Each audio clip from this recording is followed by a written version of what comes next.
Okay, it is Pride Month, and today, June 12th, the day we're filming this, is the 10-year anniversary of the Pulse nightclub massacre in Orlando, Florida. So I want to hold that at the same time that we are also holding in a couple of days will be the 5-year anniversary, 6 years. 6-year anniversary of Jess losing her father. And Father's Day ads are everywhere, every screen, every email. So we're going to hold both of those things today. We're going to hold grief, joy, and we're also going to talk about things that are happening right now in the world that most of our community, even I didn't know about until a couple of days ago. So welcome to the Quantum Looking Glass.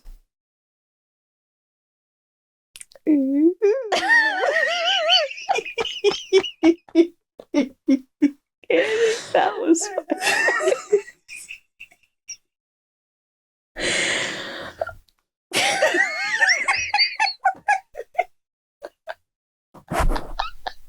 It was so fancy. Okay. All right. Okay, so welcome back, Echo Alchemists, is what we're going to call our listeners. I want to start off with us figuring out a name. We decided after our first episode to name this the Quantum Looking Glass. So my first question to you as de facto host is, Jessica, tell us, why did we decide on the name? Yeah. So one of the interesting things about the Looking Glass, right? Like Alice in Wonderland, Through the Looking Glass is what comes to mind, is that when Alice steps through, the world looks like the world that she comes from, but everything is topsy-turvy. Time goes backwards. There's Nothing makes a sense. rabbit running around with a clock. Everything is just topsy-turvy and weird and wonky, and that's how I've always viewed quantum mechanics. So it is similar to our world, but it's a little bit weird and it's a little bit different. And one of the things that also I thought was called to me, was intriguing, was that Alice stepped through the looking glass, not to escape, but to explore. And I really also feel that like calling as a scientist, but also as like a community engager and a movement builder. We're exploring what could be if we center our communities. We are exploring the world that we want to create. So that's where I think the Quantum Looking Glass came to be. Oh, and similarly to the exploration piece, as you were talking, and as we were talking about naming the show, I was also thinking about like individual exploration. So what you just described was the community aspect, which is so important and we need, but also the individual introspective learning who we are, getting curious about who we are, what we're doing, why we're doing it, in addition to everything you just said, like that added layer. Absolutely. Yeah. And then this connection, I think, of quantum mechanics and it being a potential lens or looking glass for liberation and what liberation could look like for our communities. I think it just kind of all came together in this beautiful, weird, wonky name that we've chosen for the title of our podcast. And I think, like, moving forward, that's what y'all can expect. We're going to be talking about potentially quantum mechanics and science, and then using those concepts as metaphors or ways to like look introspectively, look at society with, look at community with. So it's a mirror, it's a lens. I always say, right, quantum mechanics as a lens for liberation. So it really did feel Right. Well, and you were doing quantum before quantum was cool. Before like everyone started using it for everything. Yeah. You were playing with quantum mechanics and ideas about quantum way before. I don't know what happened that it just like turned into like a wellness thing. So. No shade. No shade to our wellness people in the room. But yeah, I just wanted to point out that you have been working with these ideas and concepts way longer than the recent fad. Yeah. And you have been trying to, as a science communicator, I have watched you take complex ideas and turn them into like things that I understand now. Yeah, definitely. And also just reminds me of what happened at Queer Quest, not to keep going back to that, but what we wanted to happen was people to be able to take these complex ideas with fancy language and be able to have dialogue and conversation. Yeah. With it. Yeah. So yeah. What's in the name? Okay, so we're still figuring out the structure of our podcast, but I thought we could try and steal something from what we do in couples therapy, which is start with our highs and our lows. Shout out to our couples therapist of many years now. Many years, yeah. So, highs and lows. Yeah. What you got? So I start? Yeah, you start. Okay. Hi. Since last we spoke, I would say my high is seeing our small, large, medium, depends on who you talk to. Where's this going? Our intimate garden grow. Our intimate garden, okay. So I've been spending a lot of time outside, piddling in the yard. That's something that really does fuel my mental health. And recently, everything is just thriving. Like we have blue jays stopping and, drinking from our little water fountain. We have baby bunnies just laying in the yard eating grass. We have squirrels finding big old nuts and just having a feast. And then with the rain, we planted like a buttload of hostas in the front yard, and just seeing them come back to life after like the shock of being, repotted. It's just been, I don't know, beautiful to see. Em always says that I'm a plantita. I'm a plant. You are, truly. The sun. You need the sun. And being outside and the wind and the nature, it fuels me. So that's definitely my high. What about you? Oof. No pressure after that. I feel like my high is just surviving. Well, can that be a high? Hell yeah. We're going to take that as a win for this week. I as we'll talk about in a little bit, I mean, June just holds a lot for both of us for different reasons. It's Pride. I feel like there's this pressure to be happy and excited and out and, just living our best lives. And I feel like for me and for a lot of people that I work with and that I know, this month is not like, it brings up a lot. Yeah. Brings up a lot of things that don't feel that exciting. Coming out, pressure to come out. I don't know. So we're going to go with surviving the week for 100. But also, I mean, outside is not my thing. It's your thing. But we also power washed Daisy's pool, our dog, and seeing her live her best life in the backyard. I mean, that's definitely a high. That's always a high for me. Yeah. You love being outside and I love being in water. So that's a fair compromise, I think, for a high. Yeah, I think so. Okay. All right. What about lows? Lows. For me, work has been just hard in general. Yeah, I think a lot of us are dealing with going into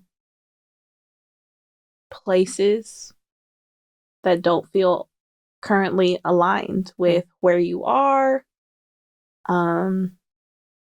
values wise, morals wise. So just generally, that's been hard. Just and recognizing that, who I am as a person and who I am as a worker, they currently aren't in alignment. So that's been, yeah. This week has been hard. Despite being outside, it has been hard. Yeah. This is not like, it's not a personal low, but I mean, I guess it could be. And I referenced it in the beginning about this week being the 10-year anniversary of the Pulse nightclub massacre, which was one of the worst and Deadliest. one of the deadliest mass shootings in America at that time. I think it's still up there. I mean, I think maybe Vegas beat it out. But I feel like it did not get the reporting on that it deserved. I feel like it didn't get talked about in the way that was like, this is the worst mass shooting in America at the time. So my low is just kind of holding that grief. Yeah. That has morphed and changed for me over the last 10 years. And I think just my body remembering what waking up that morning was like to the news. And we were not in Orlando. We were in Chicago, perfectly safe in our little home or tiny apartment that we had at the time. But yeah, my body just remembers. Yeah. And that's trauma.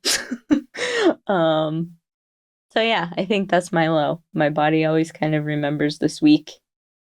And it's just hard. Yeah. It's hard. Yeah.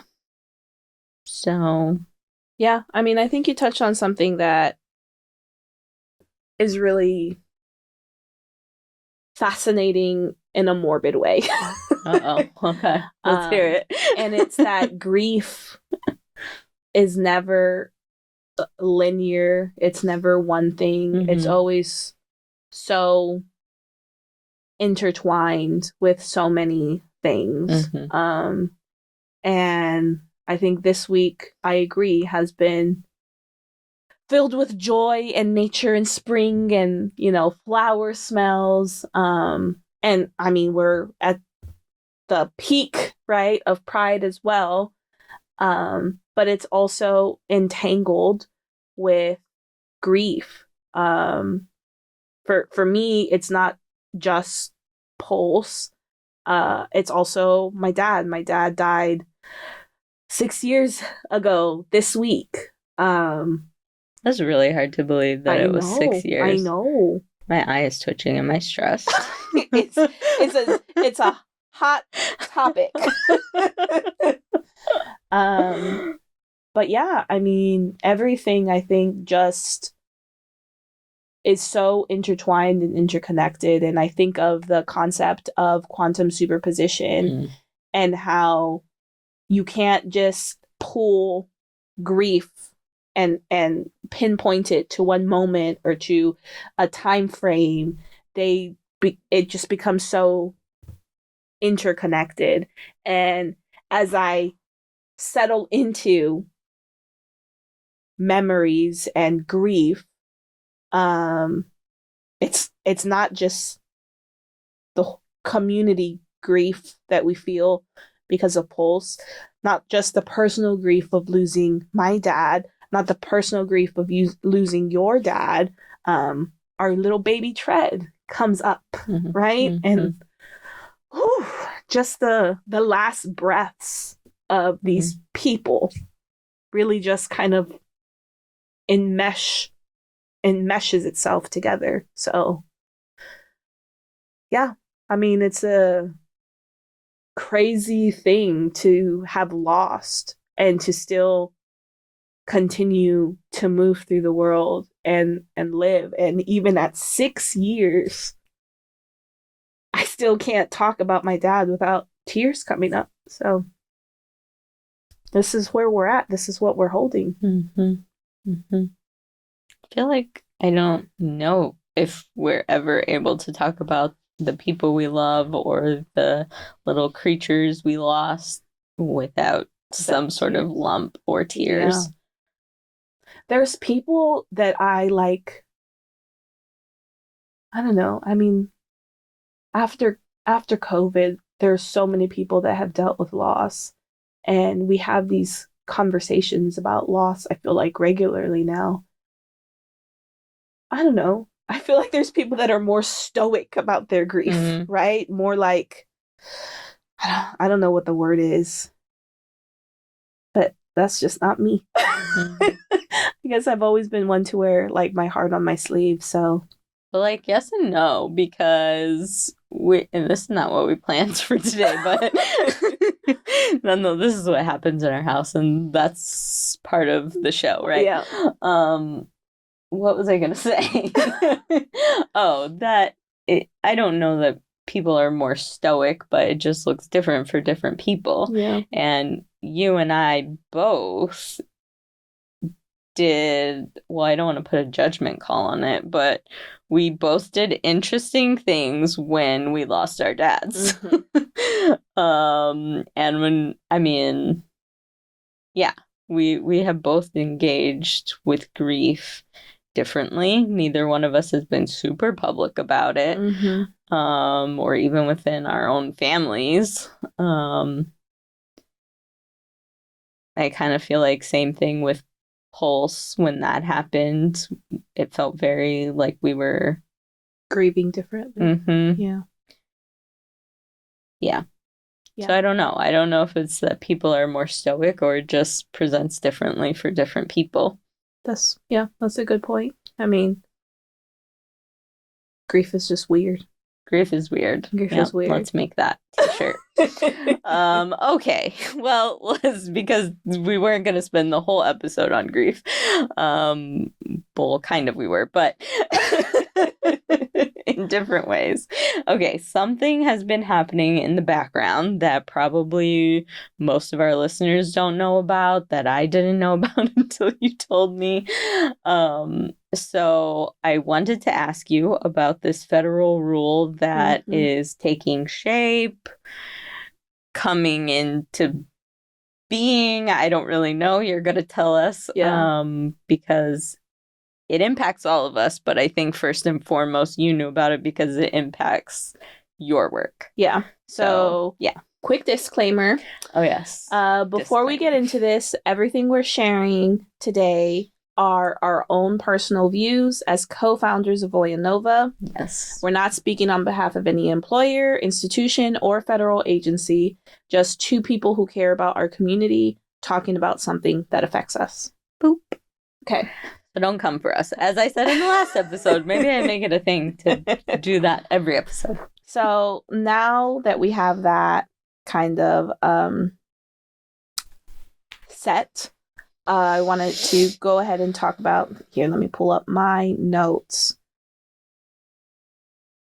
Yeah. So back in May, I think at the end of May, the Office of Management and Budget, OMB for short, proposed a rewrite of the rules that govern basically every federal grant in the country. That's something like $1 trillion a year, or broken down by person, it's about 36 cents.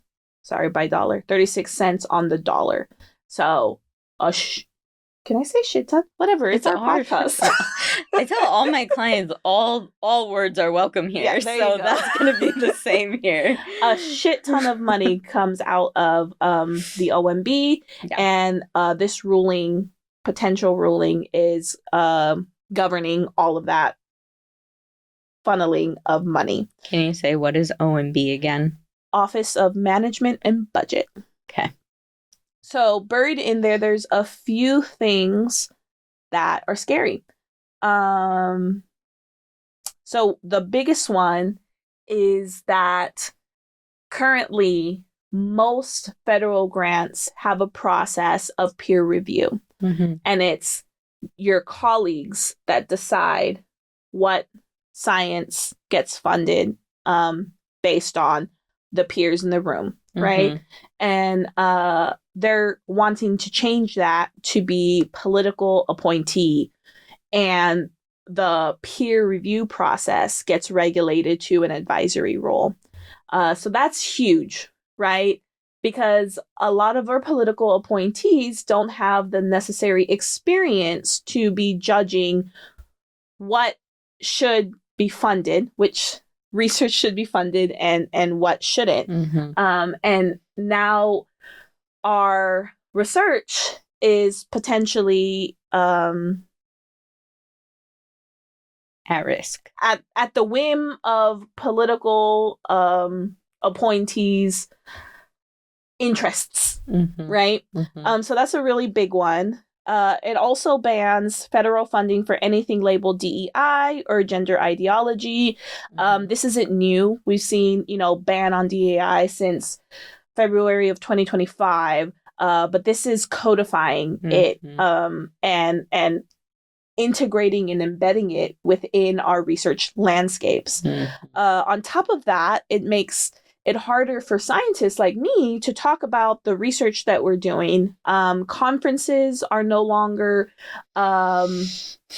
able to, we can no longer go to conferences without written approval.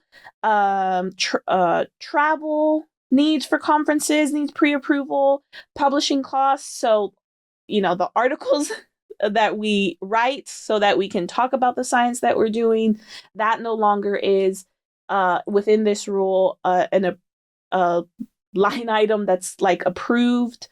And the biggest one, I think, well, they're all pretty big, is that there's language within this rule that stops us from being able to speak publicly about the work that the public has already paid for.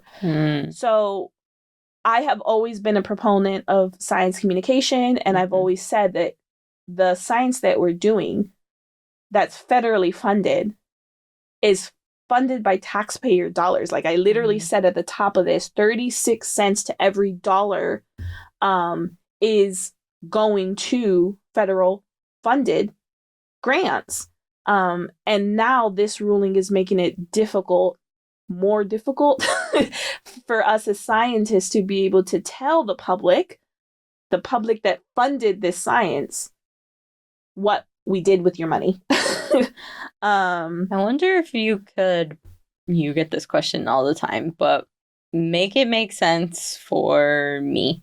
Like, why does it matter that you can't go to a conference, or that I don't know what science that I probably don't even know I paid for with my taxpayer money, quite literally.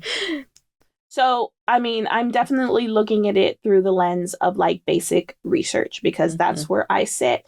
But this the OMB and the federal grants that come out of it fund the National Institute of Health. They fund the National Institute of Mental Health. They fund healthcare, mental health in like a big way. So the fact that we can be doing science that could be affecting something in our body and we aren't able to articulate it, that is like a health crisis, right? Not just body health, but mental health. On top of that, one of the big things is this ban on gender expression or gender identity and DEI. So we know in the data that there was a lack of research being done on Black, brown, and queer people. We know that there is embedded biases already in the way that we treat and help these communities, our communities. This rule now completely shuts out any research moving forward about how we can help our people. Yeah. So this is big, right? This isn't just me piddling around with particles in the lab. Like, this affects us at a grand scale. Another big thing is that grants, right, that are doing like trials can be stopped mid-trial. So think about, people that are doing cancer trials, that are getting potential life-affirming care right now. That could be shut down just because an political appointee decides that this no longer is important, right? So yeah, this is happening in the background right now. I think June 14th is the last day to let your voice be known that this is not okay. I don't know if we're going to get the podcast out before then, but it's important, I think, to raise your voice and talk about and show dissent for something like this, because I mean, like, let's bring it all the way back, right? Like, we always want to say science is objective, and I've pushed back on that, and I say science is a human endeavor, right? But like, for those people that want to stick to their guns and assume and lean on this value of science is objective, this rule right here throws that in the trash, right? Entirely.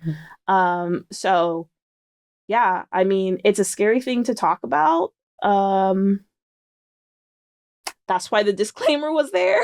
Yeah, fair. But I think it's important that we elevate this and not just have this conversation amongst the scientists that are doing the research that it'll quote unquote directly affect, but this directly affects everybody in the country, because all of the trials and the healthcare and the mental health aspects of research are going to be affected.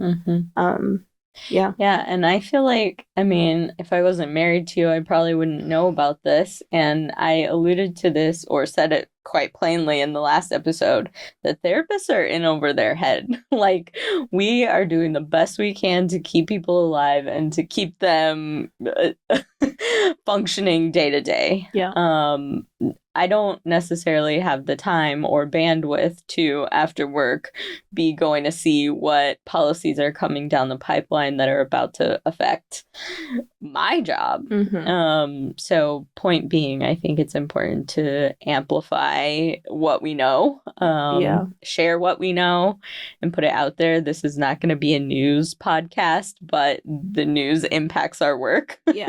So it's going to come up from time to time. And this is one of those instances where we don't know what we don't know.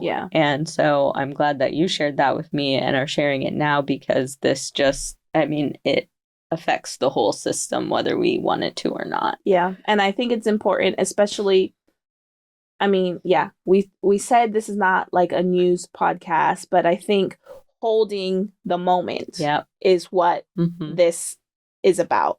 And we talked about pulse, and we talked about grief, and we talked about joy and living proud and out loud. This system can affect all of those things. So they're all intertwined. It's all interconnected. So yeah, I mean, we have to hold it really just the moment, right? It really feels like the moment is intentional.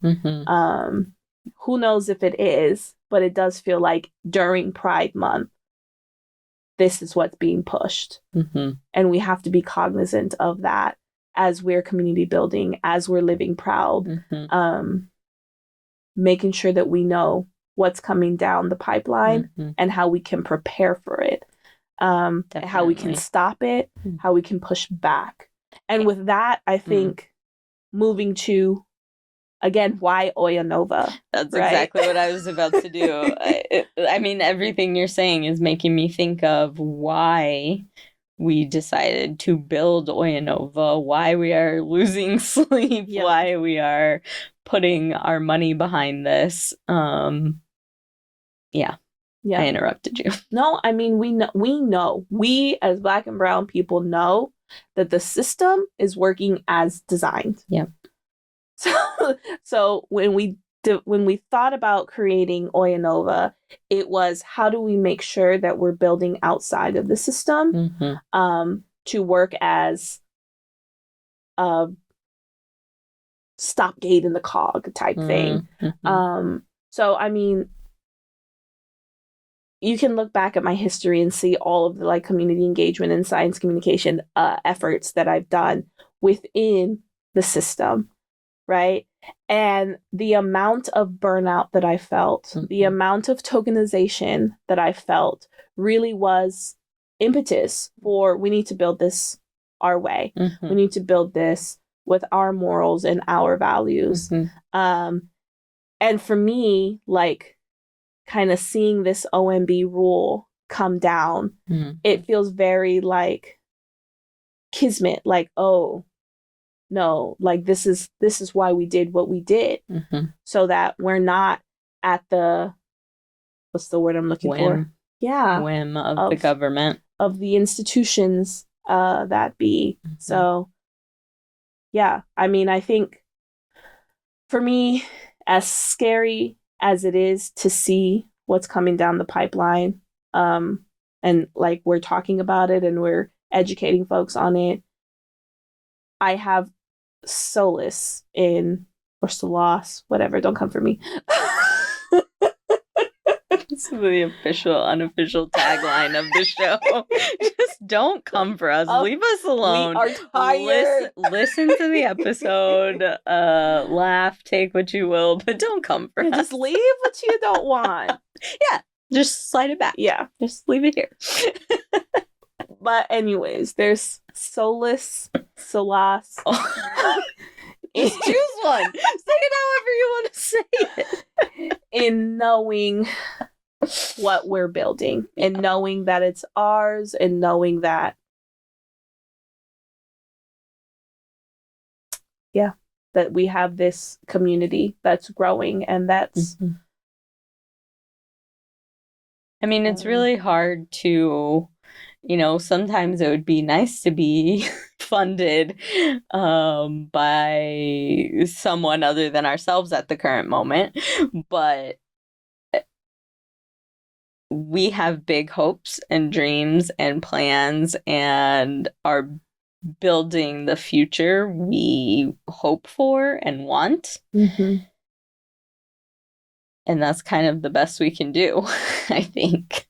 Yeah. That brings me hope most days, trying to like tunnel vision that and hold hope in the nitty gritty kind of way, not this like, what is it?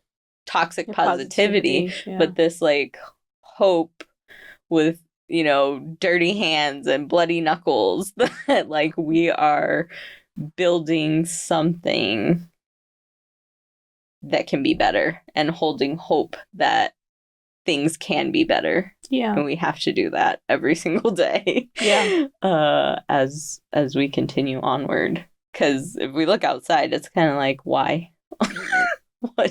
Why are we doing this? What is the reason? But I think we both know in our beings that there's a different way. There could be a different way. Yeah, definitely. Okay, hold Shit's hard. Just making sure that we're recording. Still recording? Yeah, I can see it over there. Oh, okay, good. On the desktop. Damn. Deep breath. Any other thoughts or points you wanted to make on that before we shift? I think we're already going way longer. We said 30 minutes, and look at us. And here we are. Mm-hmm. We'll get better. We'll get better. Or not. I don't know. Yeah. No, I mean, I don't think so. I think there's a lot that we're carrying right now. I think in our communities, we're not special. No. A lot of us in the community are carrying a lot during Pride. Yeah, I think it's important to revel in the excitement and joy that summer and Pride bring, but also be vocal and honest and transparent about the other side. Right? Through the looking glass. Oh, nice. Yeah, see what you did there. Was that a plant? No. It just came naturally. I mean, there's a reason why we chose the title, because it fits with everything that all those midnight musings that we have, right? Oh, all good of one. the things. Another plant. Nuts. But yes, all the things working together all the time. That was a lot. Yep. Okay. Do you want me to shift gears? Do you want me to get us out of this? Yep. I think that would be a good time to shift. All right. So we just gave everyone a lot of information very quickly. So I kind of just wanted to shift into talking about how we care for ourselves, how our communities have always cared for each other. And yeah, I referenced communal grief at the beginning, and now I think we should talk about communal healing really quickly and communal joy. Why are you smiling? Because I'm ready. I'm ready for this communal joy. Well, again, I think they're intertwined. I don't think they exist separately. And I was just gonna reference for a moment, like, the queer community has always, I think, healed itself through dancing, through like ballroom. We look at ballroom. Clubs, these have been our sanctuaries, our safe spaces since the beginning. And then, like, even as I say that, I'm like, what comes up for me is oops, I hit the mic. What comes up for me, even as I'm saying that, dance clubs being our sanctuaries, is the grief and how that just got infringed upon. Our sanctuary got infringed upon at Pulse. We had, I mean, it was Latino night or something like that. It was largely queer, Black and brown folks there that night. Living their best lives. And I just think of like when we used to go to the club way back when. Way back when. That's just not who we are anymore. Too tired. But I think back to like how much fun we have, how we were able to just like be free and like being with drag queens and being with people we didn't even know, but it felt like we knew each other. And we knew like it was, or maybe we didn't know at the time, but I think what the spaces clubs create is this like, oh, I got you. Like if somebody comes in here, I got you. And the amount of okay outfit, like everyone is supporting everyone. And so even as I'm talking about communal grief, communal joy, communal healing, I like my tummy just hurts a little bit. I feel a little nauseated that this happened 10 years ago. And that at any moment it could really, I mean, that could have been us. It could be anyone at any moment. And something about it being our sanctuary just feels extra icky. Like, damn, that was intentional. Yeah. Speaking of the moment, right?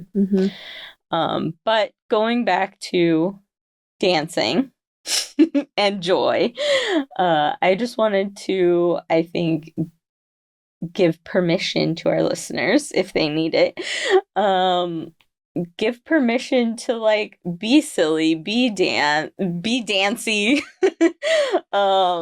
One of the things we do in our house all the time is have a dance break. And I think when my nervous system is feeling dysregulated or I'm feeling just like down and out, and there is science behind this. I don't know it off the top of my head, but there is science behind dancing and how it lifts your mood. And I think it takes like 30 seconds or something like that. So if you are feeling dysregulated, if you are feeling sad, if this episode was too much, I just invite all of us to have a little dance break, be silly, and turn on some music, like I said, for 30 seconds, and there's a good chance it's gonna lift your mood. I'll have to research the science behind it, but it does. Yeah, add it in the show notes. But I think I saw somewhere that it does, like it helps treat depression, which is wild. And I think it's because dancing gives you endorphins, and endorphins make you happy. So yeah, that's my sort of note on if you're feeling bad, dysregulated, weighed down, heavy by all of the information, the news. Yeah. So I think with that, one of the things, I also bumped the mic, one of the things that we talked about, you and I, was that we're going to be more transparent and honest and visible and let y'all into our lives, come into the light. So we are going to practice what we are preaching. And do you have a song? I do. We're going to end the episode with a little dance. So am I blushing? Are you? I know, right? Like but like we have to. So let me cue it up. Cue it up. And my recommendation, which we can't have because probably copyright. Oh, there it is. Play. What were you saying? Your recommendation, copyright. Oh yeah, this is all copyright. Well, we can't use license. Our go-to, which is Janelle Monáe, Django Jane. Like that will get you out of anything. That'll just shift the mood. I have a bad meeting. I come out a bad attitude. That's the first one I turn on. Put it on. So no, this is just gonna be. But the other one was gonna be "Never Gonna Not Dance" by Pink. And that's y'all gonna have to do that on your own because we don't own the rights to that song. But we'll put it in the show notes. We still don't know how to do that yet. But I feel like that one, I think I heard that one time. It was like on the anniversary of Pulse, and I was like leaving the house, and I was not expecting to hear that when I turned on the radio. So I had been cognizant of what day it was, and that song came on, and I just started crying, thinking about it. And dancing, probably. Well, you got to let it out first, right? And then I started dancing, and it just, it feels like a nice homage. Yeah. But anyways, this is not that. Whatever you were about to play. Yeah. So we're gonna play it. Are you playing us out? Is that what's happening? That's exactly what's happening. Play us out. Yep. Well, we will see you next time then. We're gonna dance ourselves out of here apparently, and we'll see you on the next episode. See you on the next episode. All right. Play us out.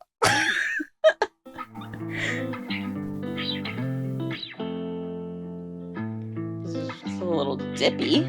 Oh, there's the beat. You should come up with a song to play us out on every episode. Okay, we can think about that. Or play us in or out. I don't know. Anyways. Everyone gets to see my chair dances. All right. See you next week. Happy Pride. Happy Pride, y'all. Take care of yourselves. Bye, guys.